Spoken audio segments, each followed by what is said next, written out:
Senhoras e senhores, boa tarde. Solicitamos a todos que ocupem seus lugares e coloquem seus celulares no modo silencioso. O currículo do palestrante está disponível para leitura no hall de entrada do salão. Com a palavra, o almirante de esquadra Luiz Fernando Palmer Fonseca, presidente do Clube Naval. Bem, muito boa tarde a todos. O Clube Naval se sente mais uma vez honrado com a presença de todos os senhores aqui.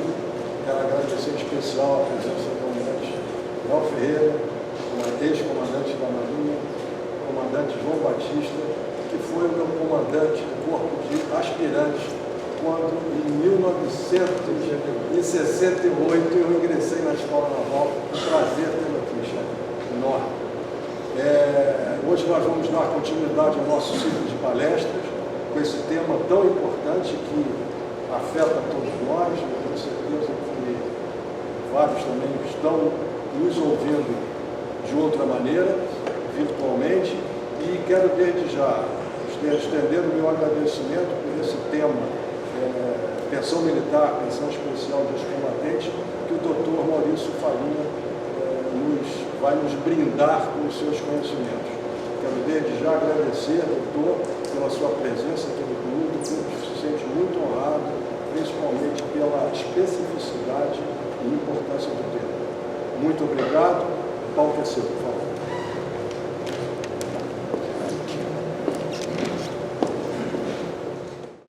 Boa tarde a todos. Muito obrigado pelas palavras. Nosso presidente do Clube Naval. Peço licença ao nosso comandante, ex-comandante da Marinha, amigo, e a todos os presentes. Fiquei muito feliz em ver aqui representantes do Exército, representantes aqui de colegas que trabalhamos juntos no antigo SPM, hoje SVPM, colegas advogados, amigos, familiares. Meus amigos, é um enorme prazer estar nessa casa e poder dar continuidade a essa iniciativa maravilhosa do Clube Naval de abrir as portas à sociedade na busca e na construção do saber. E o direito é um saber. O direito, ele é construído pelos fatos sociais, ele é construído pelo arcabouço jurídico, ele é construído por analogia, por equidade, mas principalmente por justiça. Tá? Então, quando a gente pensar em interpretar, a gente tem que sempre pensar na questão da justiça. Né? E muitas vezes a gente é surpreendido quando leis são afastadas para o encontro desta. Então, qual é a minha ideia de trazer aqui para vocês? É trazer o que está posto na lei. Não vou aqui discutir sobre as interpretações que estão sendo dadas a ela, mas sim vamos pelo menos tomar conhecimento do que é pensão militar e o que é essa pensão especial de ex-combatente. Tem alguns colegas advogados, previdenciaristas principalmente, que desconhecem totalmente o que seria essa pensão militar, o que é uma pensão assistencial de ex-combatente. Entendem até que o ex-combatente é aquele militar que foi para a reserva, né? Desconhecem o conceito. Então, eu queria, pelo menos, propor aqui que saiam aqueles que não conhecem com, pelo menos, essa noção do que seria a pensão militar e o que é essa pensão especial de ex-combatente. A gente começa a nossa fala, deixa eu puxar aqui no... esse é o Instagram, né, que sempre me pediram, você tem Instagram? Hoje a gente tem que estar ligado às redes sociais, né, para a gente existir. Né? Mas, na verdade, esse Instagram ele possibilita também ter acesso a outras informações importantes, como indicação de doutrina, indicação de cursos. Né? Então, quem quiser, pode aí anotar, é bem fácil, @advogadosfarina, né? Quem tem dúvida sobre o meu nome é Farinha mesmo, tá? É Farina com tio no N. Tinha até uma brincadeira que faziam comigo, principalmente lá nos fuzileiros, quando eu tive a oportunidade de servir no CIASC, falavam assim, agora na Marinha tem farinha. Eu falei, agora na Marinha tem farinha mesmo. É farinha de boa sorte, né? Muito bem, meus queridos. Vamos lá, qual é o objetivo? Vamos falar um pouquinho desse regime constitucional de proteção social dos militares, né? Há uma dúvida muito corrente sobre o que os militares teriam como proteção. A gente veio com uma grande reforma em 2000 e tivemos uma nova reforma em 2019, né? E nós vamos pontuar sobre essas reformas o que gera aí de impacto nas pensões militares e na pensão de ex-combatente. A primeira ideia de construir um regime constitucional é porque os militares, da mesma forma que você tem um tempo anterior que é averbado para as Forças Armadas, também aqueles que saem antes e querem utilizar esse tempo nos outros regimes, então precisa haver uma compatibilidade entre eles. Então a gente elegeu o nome como mais correto, não previdência, mas um regime constitucional de proteção dos militares. Hoje isso já está até incorporado, até fiquei muito surpreendido no site do Ministério da Defesa, que consta lá, regime constitucional. Antigamente era só sistema de proteção social, ou seja, já há um convencimento de todos que precisa se ter um regime para ver a compensação, né? Eles chamam de princípio da reciprocidade, é levar o tempo ou trazer o tempo para que possa você então ter os benefícios da reserva ou ter até os benefícios decorrentes da pensão, etc. Né? Então, regime constitucional de proteção social dos militares. Vamos falar um pouquinho aqui da reforma, que houve uma grande reforma em 2000, né? Que fez com que tivéssemos aí a interrupção de vários direitos ligados, inclusive às filhas, né? Filhas essas que parece que, quando a gente fala em previdência militar, ou fala em direito previdenciário militar, ou pensão militar, o pessoal já fala, mas as filhas continuam recebendo? Ou então, as filhas podem casar? Eu acho que as filhas que podem casar tenha sido a recorde de consulta até hoje, né? O pessoal sempre pergunta, as filhas podem ou não podem casar? Então a gente vai ver se pode ou não pode. E vamos falar então efetivamente da última reforma que houve em 2019, para que a gente então entenda esse processo. E por último, falar dos nossos queridos ex-combatentes. Temos aqui vários representantes aqui do Exército, especialistas nisso, né, que atuam efetivamente lá nas CECIPs. Tá certo. Vamos lá. Vamos falar dos marcos legais de pensão militar.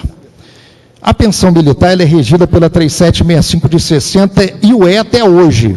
O que a gente vê é a alteração de sua redação com outras legislações posteriores. Então, quando você consultar a 3765 de 60, você tem que ter muita atenção para ver qual o texto que você está observando a lei. Por quê? Porque existe um princípio, que é o princípio do tempo regio ato. O que quer dizer isso? Quer dizer que eu vou observar a lei vigente na morte do instituidor da pensão, que é o militar. Então, se o militar morreu em 2000, se ele morreu agora, em 2023, eu tenho que saber qual a legislação aplicada no tempo, para que, então, corretamente você consiga ter ali os direitos dos seus beneficiários. Então, a 3765, se você consultar lá no Google, tem que ter atenção para saber qual era a redação correta a ser seguida, né? Depois tivemos uma medida provisória numa época que se reeditava as medidas, até que se eternizou essa medida, não virou lei, mas ela tem força de lei, que é a 2215-01, depois de 10 edições dela. E por último, temos então a reforma da 13.954 de 19, 13.954 de 19. São então aí os marcos importantes legais da pensão militar. Falou em pensão militar, tem que estar ciente dessas três legislações para que vocês possam, então, melhor compreender os seus ditames, né, os seus benefícios. Efetivamente, sobre pensão militar, há uma dúvida corrente, que é qual a diferença de uma pensão militar para uma pensão alimentícia? Parece simples, mas a pensão alimentícia ela só ocorre enquanto o militar é vivo. Não existe pensão alimentícia ao militar falecido. Aí a pensão passa a ser pensão por morte, aí a pensão militar. Tá, mas o que isso tem a ver com a nossa discussão?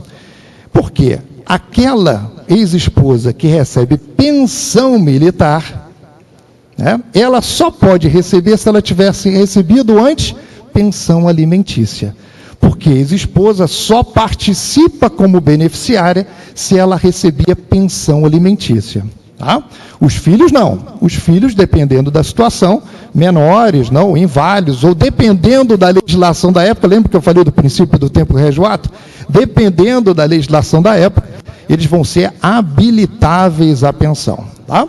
Então é importante a gente entender, pensão alimentícia é um fator imprescindível para entender se a ex-esposa terá ou não direito à pensão militar.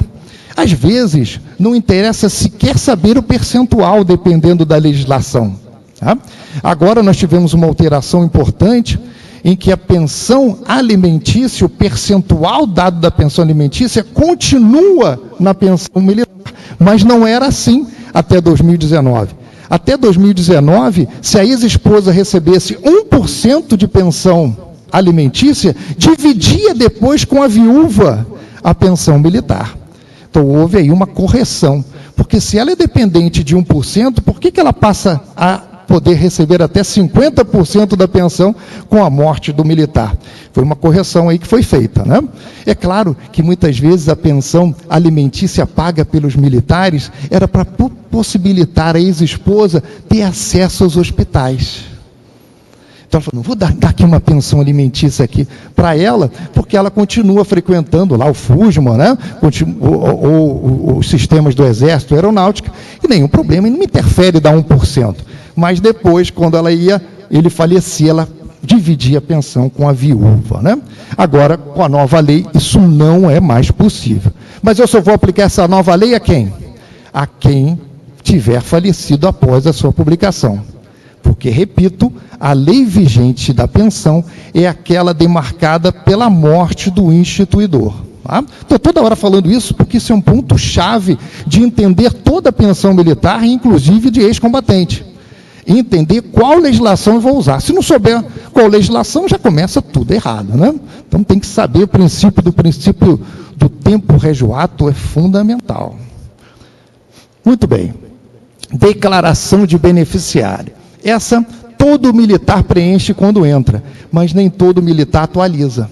E é importantíssimo que o militar atualize essa declaração de beneficiário, porque isso vai ajudar muito o SVPM, vai ajudar muito a CECIP e a PIPAR, depois de acelerar o processo de pensão, principalmente se ele se separa. E não há verba junto a esses órgãos, não atualiza a declaração de beneficiário, e aí fica lá aquela pessoa separada, que de fato ele já está até vivendo com outra, e para esses serviços ele continua casado. Isso gera um problemaço, porque aí não se sabe se vai segurar a cota, se não vai segurar a cota, se vai deixar aquela pessoa receber, a casa ela tendo que entrar na justiça, atrasando todo o processo de pensão. Então, uma coisa importante a ser divulgada nas OMs é atualizem a declaração de beneficiário. Hoje em dia, isso já acontece até com uma certa obrigatoriedade anual de se manter sempre a declaração. Não pode confundir declaração de beneficiário com declaração de dependente. São duas declarações que precisam estar atualizadas. Conceito de dependente mudou muito também com a nova lei de 2019. Antes, o dependente tinha um rol muito mais extenso, porque a ideia era que você não desamparasse a família quase que inteira, né, da nossa Marinha, que poderia chegar até a cunhado e até sogra, né, dependendo do caso, né? E aí você abraçava ali dentro dos hospitais. Mas isso ficou inviável, porque muita gente perdia a qualidade. E aí hoje a gente tem novos conceitos de dependente, né? Esse dependente, então, não tem nada a ver com beneficiário. Será que não? Vamos lá. Quando a gente fala em regime geral, todos que recebem regime geral da Previdência, INSS, quando há o falecimento do instituidor da pensão por morte no INSS, se chama dependente. Os dependentes vão receber a pensão por morte. Lá, quando a gente fala em pensão militar, não necessariamente. Nem todos os beneficiários da pensão militar são dependentes. Não há necessidade de prova de dependência, como acontece com a viúva e como acontece com os filhos. Tá? Diferente dos outros regimes. Então, há uma peculiaridade na pensão militar. Então, entender o conceito de dependente é importante para que você, no momento correto, aplique ao conceito de pensão aí militar. Contribuições. Os militares das Forças Armadas, eles contribuem para deixar pensão. Perfeito. Essa contribuição, antes de 2019, era de 7,5%, passou em 2020 para 9,5%, e depois a gente tem em 2021 10,5%. Então, 10,5% sobre os seus vencimentos é o que os militares das Forças Armadas contribuem. Tá. Contribuiu para a pensão. É só isso? Não. Existe uma outra situação. Lembra que eu falei do princípio do tempo régio ato? Que eu vou observar a lei quando tiver falecido o militar? Pois é. Em 2000, o que aconteceu? Em 2000, fizeram o seguinte: olha, tem a possibilidade do militar que queira deixar aos seus beneficiários os benefícios da lei que eu estou mudando agora, a 2215 falou isso, mas para isso vocês vão ter que contribuir por um pouco mais, com mais 1,5%. Se vocês contribuírem com 1,5%, quando vocês falecerem, vocês vão poder deixar os benefícios da lei anterior. Ah, então isso não fere o princípio do tempo régio ato, já que se ele falece agora em 2023, contribuir com 0,5%, ele vai seguir a lei lá de trás. Os benefícios da lei lá de trás. Mas se a lei atual for ainda mais benéfica, eu sigo essa. Mas ele tem essa opção de seguir a anterior. Isso acontece muito, sabe quando? Quando o filho, por exemplo, falece o militar, ele tem um filho menor. A lei anterior, a 3765 no seu texto original, ela deixava o menor até 21 anos. E a lei atual deixa até 24. E aí fica a dúvida: não, peraí, mas eu contribuí com 0,5%, eu vou lá para trás. Mas lá atrás ele só receberia até 21. Quem eu aplico? A esta, que é mais benéfica. Então, não é só de eles olhar para trás para aplicar a lei, eu tenho que também olhar a data que ele faleceu e ainda olhar se ele contribui com 0,5%. E mais, olhar o último contra-cheque dele, porque ele pode ter o quê? Renunciado. Esse 0,5% agora é pacífico, inclusive a própria lei 13.954 de 19 dispôs isso expressamente, já não é mais interpretação, que os militares podem renunciar ao 0,5% que escolheram lá atrás, em 2000, para então deixar os benefícios da lei anterior. Eles podem renunciar expressamente, ele então, renunciando, não deixa esses benefícios. Então, quando for fazer a pensão, o que é importante? Pedir o último contra-cheque em vida do militar, para ver se consta o 0,5%. Pegar, evidentemente, não constando o 0,5%, você já praticamente vai entender que houve o termo de renúncia, que vai estar lá na pasta, né? Constando lá a sua renúncia. E aí faz com que não se observe a lei anterior, e sim a lei vigente da morte dele. Tá? Muito bem. Contribuições ditas, contribuição geral, contribuição específica de 1,5%, houve uma mudança também. Agora, em 2019, além do 0,5%, se fez uma seguinte escalonamento. Todos os beneficiários também passaram a contribuir para a Previdência, para a pensão militar. Então, antes não se contribuía, quem contribuía era o militar. Depois de 2019, todos passaram a contribuir. Então, hoje a gente tem a viúva, os filhos e os demais contribuindo com 10,5%. Só que além de 10,5%, aqueles que estão ligados ao militar que contribuía com 0,5% para ter o benefício da lei anterior, que era mais benéfica, também terão que contribuir com 0,5%, a viúva. E a filha que se beneficiar da lei anterior, que permite que ela, então, tenha uma pensão vitalícia, também terá que contribuir, além de 10,5%, com mais 3%. Ou seja, o que se está tentando mostrar é que o militar contribui para deixar pensão. Isso é importante, porque essa semana eu fui convidado para falar tecnicamente numa TV sobre morte ficta. E a morte ficta é um instituto complicado, que para entender precisa ter muito cuidado e atenção. A morte ficta, diferente do que a gente estuda lá nos bancos de direito, que é aquela morte presumida, como aconteceu com o deputado Ulisses Guimarães, que caiu do helicóptero, se presume que faleceu. Tá? Além dessa, a morte ficta nas Forças Armadas é a expulsão do oficial ou a expulsão da praça estabilizada com 10 anos, a bem da disciplina. Todos os dois contribuíram. Se contribuíram, eles são expulsos e abre a possibilidade dos seus beneficiários receberem. Receber o quê? Pensão. Mas aquele militar expulso, ele sai inclusive do sistema de saúde. Ele é considerado morto. Então, ele contribuiu, então ele tem direito a receber a pensão. Não tem nada a ver com a questão dele ter sido expulso, porque ele já teve a punição adequada para esse fim. Não tem que punir a família essa que ele contribuiu com os seus, com parte da sua remuneração, né? Então, isso é importante, foi isso que a gente tem que ter, essa observância do texto legal. É legalmente permitido. E o que eu fui convidado a falar foi uma representação que há do Ministério Público, junto ao TCU, para que suspenda a pensão de um oficial do Exército que foi expulso por irregularidade do TCU. Não tem irregularidade nenhuma. O TCU, primeiro, que ele não pode revogar a lei.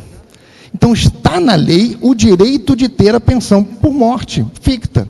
Até que seja extinta a lei, você continua com esse direito. Ah, mas a sociedade não quer mais isso. Aí, ok, nova lei será feita, mas até lá tem que se respeitar o que está disposto na lei. Então, isso é importante para que a gente, então, ao analisar o direito, a gente precisa também observar todos os seus procedimentos, para que a gente não fique no achismo, né? Nós temos que ter... Só cabe interpretação quando a lei não é clara, né? Se está claro ali, não tem que ter qualquer tipo de interpretação, né? E aí o nosso querido princípio do tempo regioato, né, que eu falo aqui toda hora, que talvez seja um princípio balizar de qualquer pensão militar e pensão especial, que é você aplicar a lei do tempo de morte do instituidor da pensão, que é o militar. E no caso do ex-combatente, ele já é o primeiro beneficiário da pensão. Por quê? Porque o ex-combatente, ele não contribuiu para a pensão. É uma pensão assistencial. E essa natureza jurídica dela é importante para que você compreenda bem. Então, se é assistencial, tem certas peculiaridades. E quando você vai pensar em distribuir a cota-parte, ela é diferente. Exatamente pela sua natureza. Ela quer que o ex-combatente, reunindo os requisitos, que nós vamos falar aqui também, possa ter direito de um auxílio, não só para ele, como aos seus dependentes. É esse o objetivo, e não diferente da pensão militar, que houve a contribuição, que além de ter esse benefício, você faz as transferências quando há a morte de alguém que recebe pensão, melhorando a vida dos demais, repartindo a pensão com os demais. Isso não vai existir no ex-combatente, porque ela é assistencial, né? Muito bem. Ordem de preferência da pensão. Pode o militar chegar e falar assim: eu gosto muito mais da minha filha do que do meu filho, vou deixar a pensão para o meu filho. Pode isso? Não pode. Existe uma ordem legal de distribuição da pensão. Poxa, mas isso não é um seguro de vida? Não, parece um seguro de vida, mas não é um seguro de vida que você pode deixar para quem você quiser. Existe uma ordem escrita. Qual é a ordem disso? Essa ordem foi modificando conforme as 3 legislações básicas que eu apresentei anteriormente. A 3765 no texto original, a 2215 em 2000 e agora a 13.954 em 2019. Ela foi modificando os beneficiários. Isso vai ser importante e eu vou apresentar para vocês daqui a pouco uma tabela. Esse desenho mostra mais ou menos isso, em que o rapaz lá deu sorte, pegou um cofrinho grande, né? E a moça está ali com uma cara de desiludida, porque provavelmente ela vai pegar uma legislação pior do que ele teve a sorte de pegar. Porque depende de quando faleceu o militar para eu definir a legislação, se é mais benéfica ou não. Ou se aquele militar contribui com 0,5%. Mas vocês acham que contribuir com 0,5% dá só direito a filha receber de forma vitalícia ou teria outro direito? Alguém saberia dizer que outro direito poderia ser esse mais benéfico do que a legislação atual? Alguém sabe? a acumulação de pensões militares. Só é possível acumular 2 pensões militares se você contribuir com 1,5% e o outro também tiver sob o regime da 3765 original.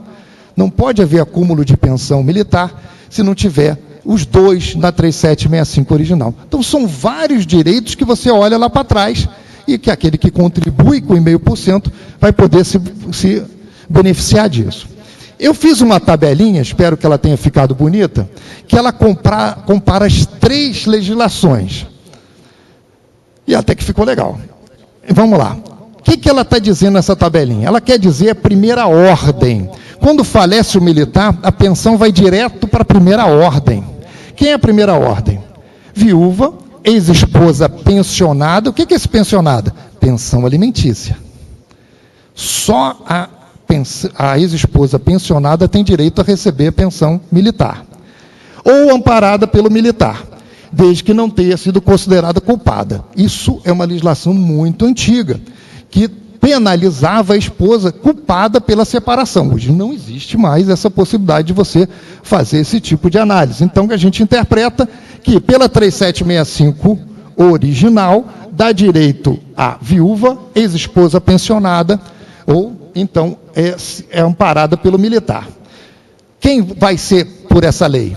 Quem faleceu até 2000 ou contribua com 0,5%. Contribuiu com 0,5%, viu lá no contra-cheque, faleceu agora, uso então essa primeira coluna. Viu o certidão de óbito, faleceu antes de 2000, uso a primeira coluna. Não, ele faleceu depois, mas antes da publicação de 2019, então usa a segunda, que diz cônjuge, companheiro designado ou que comprove união estável com uma entidade familiar. Ou seja, já teve uma evolução, incorporando aí no ordenamento jurídico a figura do companheiro, tá? Da companheira. Pessoas desquitadas, separadas judicialmente, divorciadas ou ex-convivente, desde que recebam pensão alimentícia. Pensão alimentícia continuou sendo um requisito para que você habilite a ex-esposa. Quando a gente vai fazer uma pensão militar, a gente precisa observar quem são as pessoas habilitáveis. É claro que eu posso ter vários filhos, mas será que todos são habilitáveis à pensão militar? É o que a gente analisa. Filhos menores, sim. Filhos inválidos, sim. A filha, depende. Depende de qual lei que eu vou usar. Se for a lei 3765 original, por ter falecido o militar antes de 2000 ou contribuído com 0,5%, a gente vai chegar lá e vai ver que sim. É repetido o texto na 13.954. Então, viúva, ok, ou ex-esposa pensionada, ok, ou união estável. Essa questão da união estável pode ser minorada, essa dificuldade dela aprovar, se o militar tiver mantido a declaração de beneficiário atualizada. Se tiverem feito uma união estável em vida, se não complica a vida dos meus amigos lá do SVPM, da CECIP, da PIPAR, que vão ter que pedir a ela, mas qual é a prova que a senhora tem que convivia com o militar? A gente nunca pensou nisso. Pois é, mas agora tem que pensar. E aí ela vai ter que provavelmente fazer ou uma ação declaratória ou uma justificação para comprovar pós-morte que convivia com o militar. O que poderia ser muito facilitado se ele tivesse declarado na declaração de beneficiário. Que não é só declarar na declaração de beneficiário, precisa de outros documentos, mas já auxilia. Vamos continuar aqui. Aqui vem aonde está escrito que a filha do militar pode casar. Isso é tão importante que eu tive uma vez uma palestra que eu falei, olha, aqui está a possibilidade, eu provo que a filha do militar pode casar, do texto original da 3765, de todo aquele militar que faleceu antes de 2000 ou contribui com 0,5%. Ah lá, filhos de qualquer condição. Uma senhora começou a chorar na minha frente. Falei, o que houve, minha senhora? Pega uma aguinha aqui para ela. Aí trouxeram a aguinha para ela, o que houve? Eu perdi o amor da minha vida. Eu falei, por quê? Porque ele queria casar. E eu dizia, eu não posso, senão eu perco a pensão de papai. E eu não casei. Então a senhora não perca tempo no intervalo e corra lá atrás do seu amor. Ela, infelizmente, ele faleceu. Então, não pôde realizar, porque na época não tínhamos nós, expert em direito previdenciário militar, para auxiliá-las, né? Então, isso aí é uma matéria que precisa ser bem cultivada e estudada, né? Então, pode casar? Pode casar. Mas tem que ter cuidado, que às vezes vem a nós consultas que a pessoa não sabe nem o que está perguntando. Isso acontece. Ela, eu posso casar, doutor Farina? Ué, depende. O advogado fala muito isso, né? Depende. Ué, mas por que você falou depende? Porque tem vários fatores. Se você casar, você vai perder os hospitais. Ah, eu não queria. Então, não pode. Não é que você não vai perder a pensão, mas você vai perder os acessos aos hospitais. São preciso, então, compreender o que está se perguntando, né? Eu tive uma outra que me ligou, tem mais ou menos uns 15 dias, que falou assim, doutor Farina, eu fiquei com um militar 20 anos, agora ele faleceu, eu tenho direito à pensão militar? O que eu diria para ela? Depende, muito bom, está prestando atenção aí. Depende. Depende de quê? A senhora pode me dar a certidão de óbito para eu dar uma olhada? E a outra não vai deixar. A outra não vai deixar porque provavelmente ela estava com combinado. E aí não posso admitir. Só judicialmente que a gente ainda pode ter alguma decisão judicial que divida a pensão. Mas administrativamente não tem como fazer. Então não dá para responder de plano nada. Precisamos sempre analisar os documentos. Então vamos lá. O que mudou com a medida provisória 2215? A gente perde a questão das filhas, que eram em qualquer condição, fora sexo masculino, até 21 anos, né? Interditos ou inválidos. A partir da medida provisória, você tem os filhos, os enteados até 21 anos, ou até 24, se universitários, ou inválidos enquanto a invalidez perdurar. Por isso que a gente tem, às vezes, as chamadas, né, para se ver se realmente a condição de validez continua, para que continue, então, sendo habilitável a receber a pensão. O texto é copiado pela 13.954. Aqui nós temos a figura do menor sob guarda, que veio um texto novo da 2215, possibilitando o menor sob guarda receber até 21 anos ou até 24 enquanto universitário. Tem que provar que está lá matriculado, que está frequentando aí a universidade, para que ele possa ter direito a essa habilitação, texto que é copiado na 13.954/19. Aqui tem uma figura interessante, os netos. Os netos poderiam receber a pensão militar pelo texto antigo da 3765, texto original, que eu vou utilizar quando? Quando o militar falecer antes de 2000 ou contribuir com 0,5%. Legal. Netos. Mas os netos, qualquer neto? O neto, né? Órfão de pai e mãe. Ah, então não posso deixar para minha neta, porque ela não é órfã de pai e mãe? Não. E aí o que começou a se fazer? Começou a ter uma época que se perfilhava as netas. Só que o TCU acabou com isso, então você não admite as certidões de nascimento em que os pais estejam vivos. Você tem que, de fato, observar isso. Isso aconteceu durante um tempo pequeno, isso não existe mais. Então, a gente não tem hoje a figura dos netos. Só vai usar neto quem faleceu até 2000 ou contribui com 0,5%, e desde que os netos, ao tempo de morte do militar, sejam órfãos. Não é para lá na frente, agora sim, agora eu estou órfão, vou me habilitar. Não, tem que ser o tempo de vida do militar ali, que vai deixar a pensão. Claro, como invalidez, como tudo, né? Muito bem, meus queridos. Quarta ordem, a mãe viúva, solteira, desquitada, o pai inválido, podia receber pela 3765. A comprovação da dependência econômica passou a ser exigida na 2215 e é exigida até hoje. Comprovação de dependência econômica ao militar. Tá? Mas é possível a mãe receber. Tudo isso é uma escala. Você só vai descer se o de cima não existir ou não for habilitável. Tá? Então só vai encontrar a mãe se, evidentemente, acima ele não deixou para os seus filhos. Não tem a viúva participando, senão ele não desce para outras escalas. Irmãs, também é possível deixar para as irmãs germanas, consanguíneas, solteiras. As irmãs não podem casar. Tá? Irmãs não podem casar. Vamos voltar aqui Aqui, ó. Espera aqui. Peraí que eu tenho que voltar. Como é que volta aqui? Ah, volta aqui embaixo, perdão. Aqui. A mãe também não pode casar. Então, quem é que não pode casar? A mãe, nem a irmã. As duas precisam ser solteiras para terem direito pela 3765 no texto original, que é dado ao militar que faleceu antes de 2000, que contribui com 0,5%. Tá? Então é importante esse dado. Solteira. A mesma coisa acontece com as irmãs, que também não podem se casar, e também tem que provar a sua dependência econômica.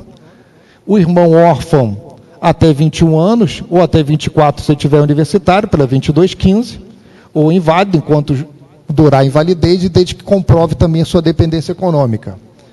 Isso foi repetido na 13.954. Então você tem aí, mais ou menos estabilizado, a possibilidade de irmãos órfãos menores receberem. Tá? Coisa que antes você tinha para as irmãs solteiras receberem, independente da idade. Desde que, evidentemente, fossem mantidas pelo contribuinte. Quem é o contribuinte? É o militar que faleceu. Esse aqui é um ponto muito interessante. É a figura do beneficiário instituído. O beneficiário instituído não precisa ter qualquer laço sanguíneo com o militar. A única necessidade dele era comprovar a dependência ao militar. Mas quando ele receberia? Vou dar uma pausa para dar um exemplo pessoal. A minha esposa, ela é beneficiária instituída do avô dela. O avô dela foi brigadeiro e deixou na declaração de beneficiário a minha esposa como beneficiária instituída. Por quê? E quando o avô dela, que não era avô, casou com a avó já tinha uma filha. Essa filha, sim, é mãe da minha esposa. Significa que a minha esposa não é neta do militar. Então, não estaria no rol de beneficiários. Então, ele, muito atento, pensou, vou proteger a minha neta e vou, então, botá-la como beneficiária instituída. Ela, então, ela era menor, ele não sabia o futuro, se ela ia casar, se ia casar bem casada, né? Então, ele não sabia de nada ainda. Então, ele botou lá o nomezinho dela, para que, caso ele falecesse, ela recebesse. Só que, para que ela recebesse, ninguém poderia ter recebido a pensão. Nem a viúva, nem os filhos, nem a mãe, nem as irmãs. Então, esse caso de beneficiário instituído é quando o militar não tem para ninguém deixar a pensão. E aí ele então designa alguém que está na dependência dele, para então ele receber. Quem pode deixar essa pensão? Os militares falecidos até 2000 ou que contribuam com 0,5%. Tá? Depois de 2000 você tem uma restrição para concessão. Lá até já tinha. A restrição que a gente tinha na 3765 era do sexo masculino. Só admitia até 21 anos. Mas as mulheres não tinham. Então ele podia, como colocou, a minha esposa como beneficiária instituída, e ela poderia até ser maior, mas tinha que ficar dependente dele. Então não podia casar. Tá? Nem podia casar, nem podia ninguém ter recebido anteriormente. Como recebeu a vovozinha, aí acabou a chance, né, dela receber essa pensão. O que aconteceu agora na 13.954? Acabou essa possibilidade. Então, todos, depois a gente abre para as perguntas. Anota essa, não deixa perder não. Então, hoje não tem mais a possibilidade de você deixar pensão para quem não seja daquele rol anterior. E aí, não deixando pensão, ela volta lá ao tesouro. Como é que está o meu tempo aí? Eu estou indo bem? Minha secretária de Assuntos Leais. Isso? O que quer dizer isso? 1 hora mais? Não, não é 1 hora. Então vamos lá. Está acabando. Agora vamos falar do ex-combatente de forma rápida. Da mesma forma que eu falei da pensão militar, o ex-combatente tem marcos legislativos, né, muito importantes. Você tem a 4242 e também a própria 3765 de 60 falando do ex-combatente. Depois você tem a Constituição e você tem o regulamento a esse disposto na Constituição. que é o ex-combatente? Aí, para agradar os advogados, eu botei um artigo, né? Porque senão eles vão bater em mim, mas não botou uma lei. Bota lá escrita a lei, eu botei ele. Pronto. Artigo 30. O que é o ex-combatente? Bem, o artigo 30 só fala especificamente desses, mas não quer dizer que só sejam esses, tá? Esses aí, ó. Artigo 30. É concedido ao ex-combatente da Segunda Guerra Mundial, mas só tem ex-combatente da Segunda Guerra Mundial? Não. A gente tem da Revolta do Acre, a gente tem da Guerra do Paraguai. Tá? Mas esse aqui é só um exemplo. Segunda Guerra Mundial, FEB, FAB, Marinha, que participaram ativamente das operações de guerra. Ah, mas o meu pai participou, o meu avô participou. Pô, mas peraí, ele fez carreira? Fez. Então não é ex-combatente. Por quê? Porque tem que participar das operações de guerra, encontram-se incapacitados, sem poder prover por meios próprios, não percebam qualquer importância dos cofres públicos e tenham retornado à vida civil. Não podem fazer carreira. Ou seja, foram aqueles que foram chamados para a guerra. Foram os RM2. Aí, RM2, vamos para a guerra. Aí foi para a guerra, aqueles 25 mil combatentes foram para lá, acabou a guerra, opa, agora vocês viraram para a vida civil. E aí a vida foi difícil para eles encontram-se incapacitados, sem poder ter aqui, sem os meios de subsistência, nada recebam dos cofres públicos. Nada é nada. Nada é alguma coisa? Não, nada é nada. Não pode receber nada dos cofres públicos. Esses são os requisitos para você ser ex-combatente. Então, o ex-combatente não é um militar da reserva. Ex-combatente foi aquele que foi para a guerra e voltou para a vida civil quando acabaram as hostilidades. Tem equiparados a ex-combatentes como aqueles que participaram da patrulha, né? Tanto dos navios mercantes, dos litorais, como também as patrulhas aéreas. Tem várias legislações específicas sobre o ex-combatente, para igualar, para equiparar ex-combatentes. Mas tem que observar esse requisito.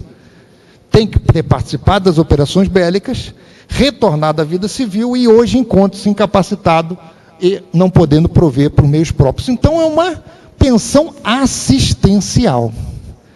Por ser assistencial, ela vai ser assistencial ao próprio ex-combatente. Sabe quantos ex-combatentes estão vivos hoje?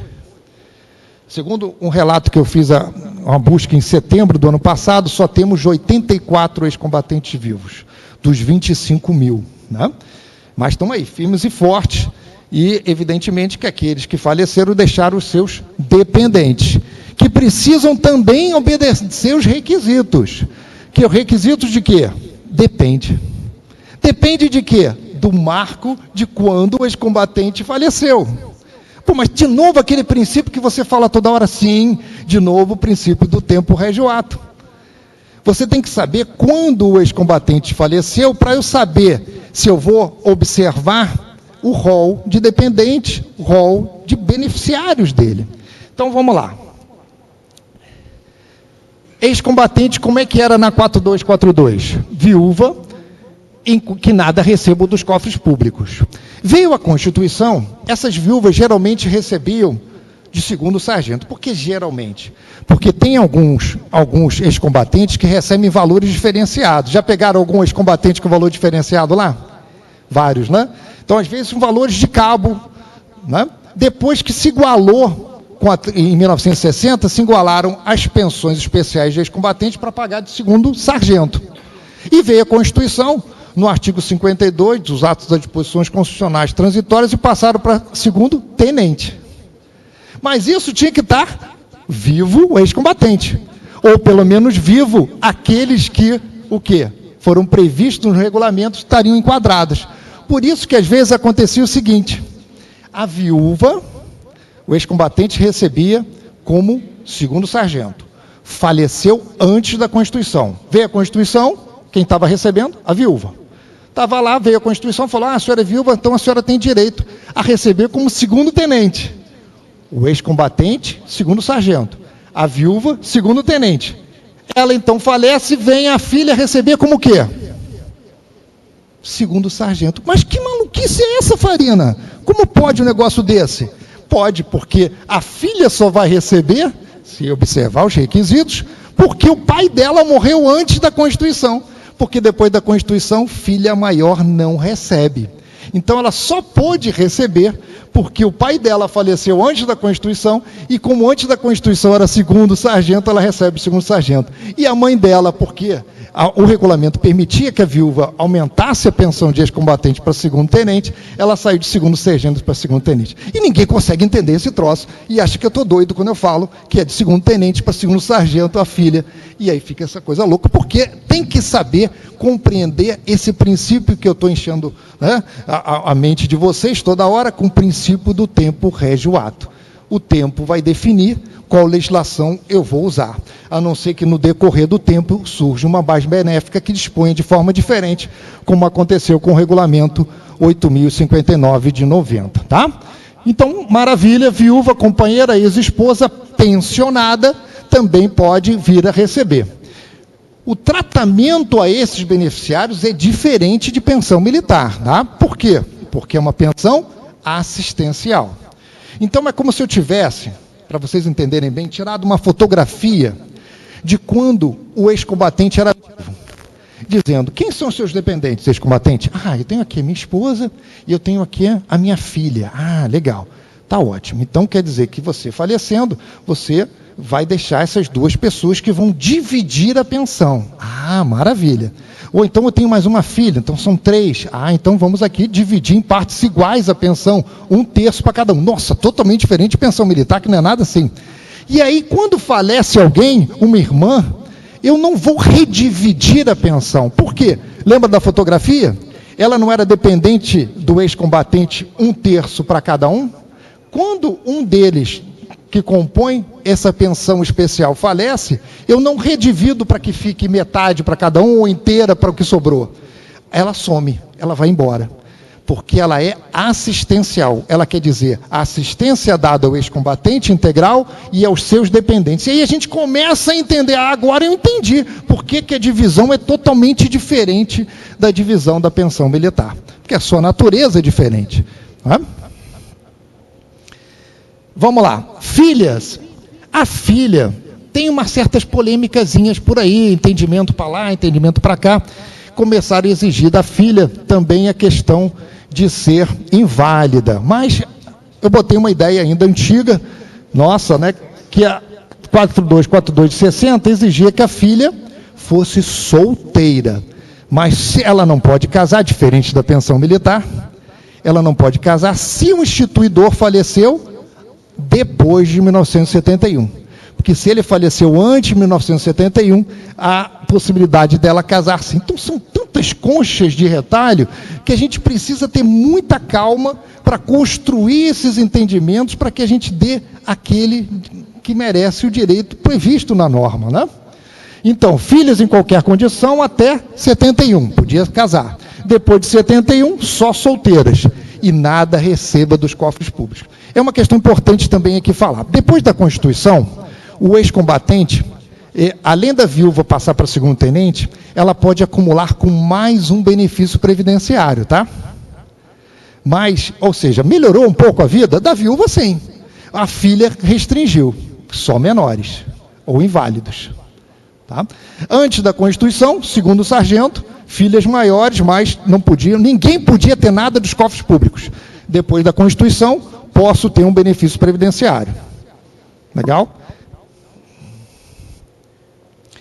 E aí veio a possibilidade de deixar para o pai, que não era previsto, o pai e a mãe inválidos, desde que vivam na dependência do ex-combatente. Agora você imagina, eu não consigo vislumbrar, vocês têm algum caso de pais recebendo de ex-combatente com 100 e poucos anos? Imagina, os pais devem estar com 120, no mínimo, né? Então é mais difícil, né? Mas vai que ele faleceu lá, na época, não tinha filhos, mas só que essa norma só veio agora em 88. Então não dava para dar lá atrás, só agora que eles têm esse direito. Então, na prática, pouco você vai utilizar esse beneficiário, que é o pai e a mãe inválidos que vivam na dependência econômica. Mas está lá previsto na norma. É possível, inclusive, irmão e irmã, mas aí precisam ser solteiros. A viúva do ex-combatente não pode casar. Mas a viúva da pensão militar pode. Por quê? Lembra do retrato? Pensão de ex-combatente é dependência. Por quê? Ele é uma pensão assistencial. Quem é dependente dele? Se ela casa, boa. Já a viúva e a filha da pensão militar, dependendo do caso, pode casar, não perde a pensão, só perde ali os hospitais. Meus queridos, eu vou terminar aqui, nem precisei levar plaquinha, né? Com um certo razoável espaço para possibilitar vocês até lá atrás parece que vai ter a possibilidade, né, de perguntas, né? A Brena vai informar aqui com calma a vocês, mas poxa, foi uma enorme oportunidade de trazer um pouquinho do conhecimento. Sei que foi de uma forma rápida, tentei fazer um resumo, fazer uma imersão. Dizem que a segunda maior energia do mundo é a nuclear, porque a primeira é a vontade. Espero ter despertado a vontade de vocês pesquisarem mais, se aprofundar nesse direito que é tão peculiar e tão importante, não só como nicho para os advogados buscar esse conhecimento, mas para vocês que são militares da ativa, militares da reserva e operadores lá no Exército, na Marinha e na Aeronáutica. Fico aí à disposição de vocês no que precisarem. Obrigado.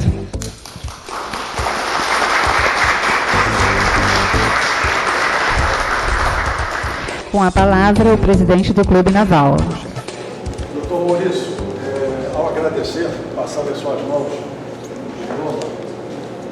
certificando, vamos tirar a fotografia de vocês. Deixa eu o cabelo.